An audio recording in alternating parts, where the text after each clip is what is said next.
Akola MIDC साठी 1000 acre खासगी जमिनीचं भूसंपादन होईल। तसंच अकोल्यात अप्पू पॉइंट इथं अंडरपाससाठी प्रयत्न होणार आहेत अशी माहिती भाजप नेते आमदार रणधीर सावरकर आणि खासदार अनुप धोत्रे यांनी पत्रपरिषदेत दिली। राज्यातील महायुती सरकारने शेतकरी, वारकरी, युवा, मातृशक्ती, ज्येष्ठ नागरिकांना समर्पित अर्थसंकल्प सादर केल्याचं आमदार सावरकर म्हणाले। महिलांच्या सन्मानार्थ मुख्यमंत्री माझी लाडकी बहीण योजना आणि अन्नपूर्णा योजना, वारकरी दिंडीला 20,000 रुपये, शेतकऱ्यांना मोफत विजेसह अन्य योजना जाहीर केल्या आहेत असंही त्यांनी सांगितलं। अकोलेकरांचा आराध्य दैवत असलेल्या श्री राजराजेश्वर मंदिराच्या पुनर्विकासाची प्रक्रिया सुरू आहे।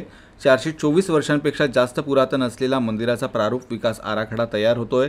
200 कोटींपेक्षा जास्त खर्च अपेक्षित असून 3-4 टप्प्यात संपूर्ण पुनर्विकास होईल अशी माहिती सुद्धा त्यांनी दिली।